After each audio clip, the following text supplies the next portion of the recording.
Estamos de volta com o programa Cheque Mate, hoje especial com a ministra Idely Salvati. Vamos aproveitar essa experiência política aí da nossa catarinense, joinvilense, agora de fato, né, também, de direito. Essa questão da briga dos mais médicos, a gente finalizou o bloco falando sobre isso, ministra. Tem outras brigas aí grandes que vocês estão enfrentando, não só no Congresso, que essa relação com os aliados deve ser, nós já vamos falar sobre isso, deve ser difícil. No Mais Médicos e também a questão da espionagem agora nos Estados Unidos. Tem pré-sal, tem Petrobras no meio. Como é que está essa situação? Como é que vocês estão vendo? Porque é delicado tratar, porque é o parceiro comercial, não é? Mas como lidar com isso? Mas antes de entrar na espionagem ainda, Salvador, se você me permite, ainda Sim. sobre o Mais Médicos, porque é o seguinte, nós tivemos uma situação aqui em Santa Catarina, aconteceu em alguns outros estados também, que prefeituras baixaram um decreto impedindo de que médicos que não tivessem o diploma, né, médicos Sim. estrangeiros que não tivessem o diploma revalidado, né, o revalida, não poderiam ser destinados para aquelas cidades, né? E já voltaram atrás. Primeiro pelo sucesso do programa e pelo debate. Agora, eu queria explicar por que o Ministério da Saúde faz o processo de avaliação, de acompanhamento, tanto que quem chega primeiro passa, né, por um intensivo ali de acompanhamento numa universidade pública, depois terá um tutor designado para acompanhar o seu trabalho aonde ele for, trabalhar, designado e tal. Portanto, ninguém chega aqui sem ser avaliado nem testado. Isso. Mas por que não se faz o revalida? Por um motivo muito lógico, inclusive de preservação dos próprios médicos brasileiros.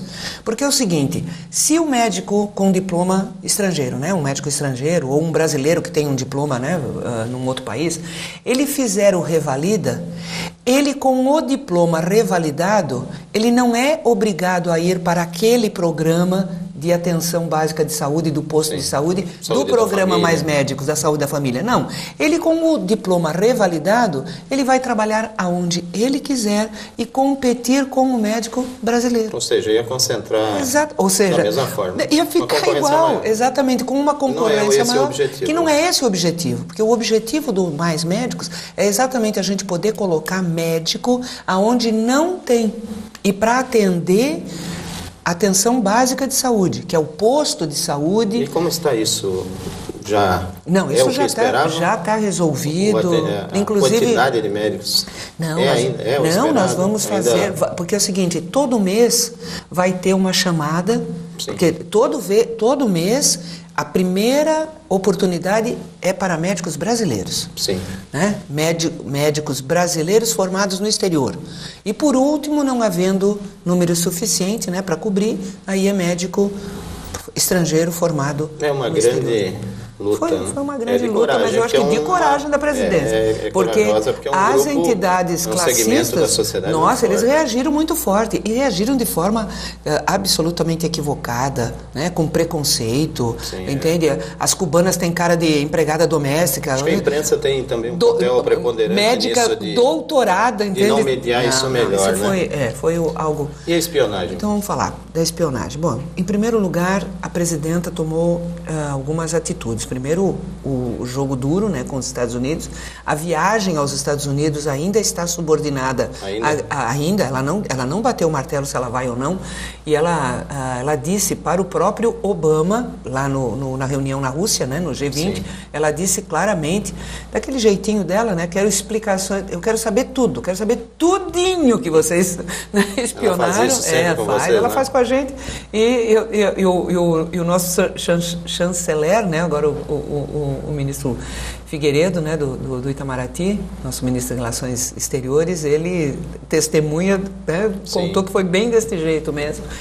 E então nós estamos ainda aguardando as explicações devidas, né, que o nosso chanceler inclusive foi aos Estados Unidos agora, né, acho que não há muito semana passada, explicar, né? Mas ela não quer as explicações, ela quer saber o que foi espionado, claro. Entendeu? Nós precisamos ter, e nós temos que tomar as medidas aqui. E então na semana passada já a presidenta pediu o regime de urgência para a tramitação do projeto do Marco Civil, né, da internet, para a gente poder blindar, né, e poder, né, ter. Agora, na questão da Petrobras, vamos e venhamos, né? Boa parte das pesquisas e dos equipamentos e das empresas que trabalham em parceria com a Petrobras são empresas internacionais. Sim. Portanto, os dados eles têm uma circulação no mundo deste setor. Sim, é um né? negócio e o leilão, de alta tecnologia e envolver muita gente estrangeira. Não há como manter alguns dados sob controle. Não tem como. Inclusive é o seguinte, porque nós estamos com o leilão do maior, né, da maior área de petróleo. Está mantido? Está mantido. Mesmo? O leilão de Libra está mantido e não será revogado em hipótese alguma. Até porque mas até os movimentos apoiadores do governo, do PT, cobram o cancelamento. Não tem, porque é o seguinte... Isso também não é fácil de administrar. Mas os dados que são necessários para participar do leilão, eles estão disponibilizados publicamente para quem vai participar. Sim. Então, qualquer empresa que for participar do leilão adquire, né, os dados todos. Mas se tiver alguma informação privilegiada, mas não tem. Não tem? Não tem, porque a perspectiva, o potencial, tudo está disponibilizado. E veja bem, nós não podemos abrir mão deste leilão, além de ser o maior do mundo, né, a maior área descoberta, né, no último período, e o maior leilão. Faz 5 anos que o Brasil não faz leilão na área de petróleo. Sim, tá. Então nós não podemos mais perder um minuto. Nós estávamos aguardando, né, a aprovação da legislação, né, dos royalties, e tinha algumas questões, isto foi equacionado, então vai ser feito. Teve bastante conversa lá. Bastante conversa, envolveu o Congresso, envolveu o Judiciário, gastei saliva, mas... Ministra, vamos a mais um tema espinhoso, né? Questão da ação penal 470, mensalão, que agora empatou lá no STF, essa coisa se arrasta desde 2005, a ministra era senadora, né, ficou reconhecida por essa luta feroz que foi aquela briga com os senadores, né? Acompanhei isso também de perto. Qual o seu olhar para isso hoje? Existiu? Que erros existem? O Genuíno tem que ir para a cadeia, o Zé Dirceu, essa gente toda se vai para a cadeia ou se não vai para a cadeia, esta é decisão da Justiça, né? Agora, eu queria falar sobre a questão que está no momento, que é a questão dos recursos. Se cabe recurso, se não cabe recurso. Embargos infringentes. O tal dos embargos infringentes. Primeiro lugar. 5-5 o jogo. Primeiro lugar.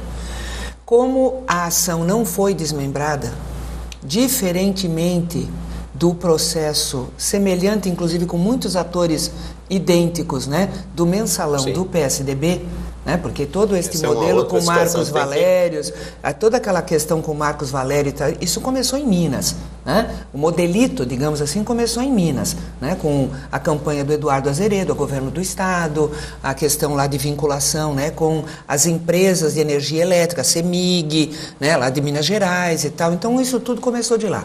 No caso do processo do mensalão do PSDB, o que é que o Supremo fez? Desvinculou. Mandou para a primeira instância. Mandou para a primeira instância. Entende? Ao mandar para a primeira instância, o que acontece?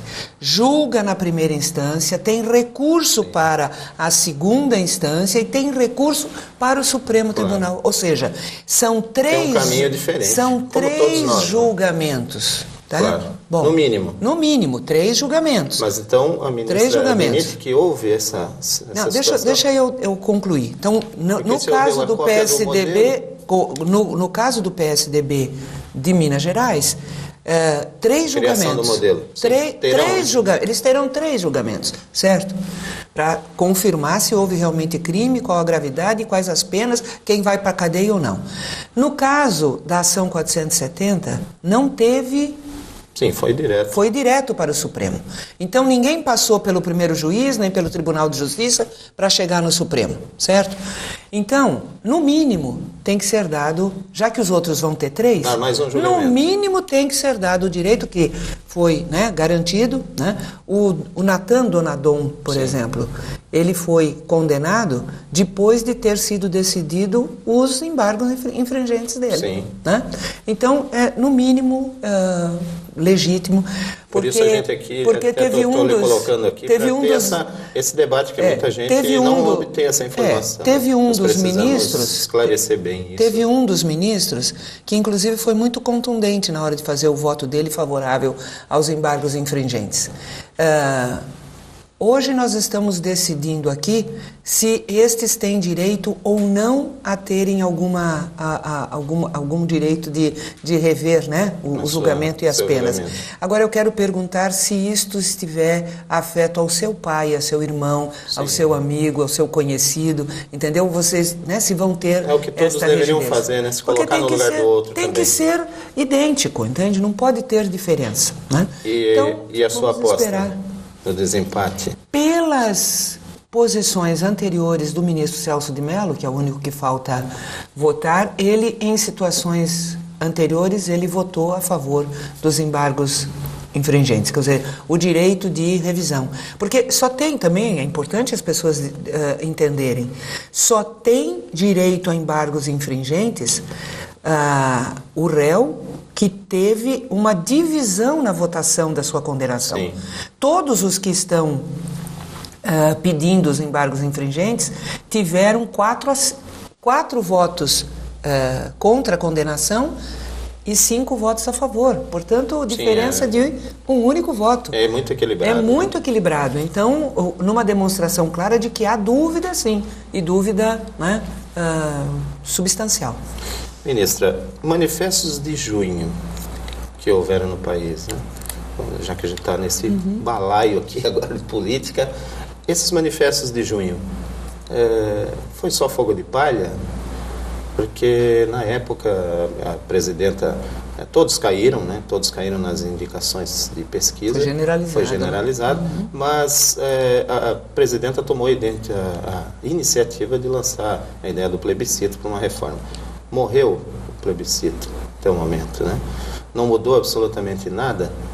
É a crítica que está tendo. De junho até agora, o gigante que se dizia tinha acordado adormeceu novamente, porque de reforma até agora, de prático, nada, né? Salvador, qual o seu olhar sobre isso? Deixa eu colocar.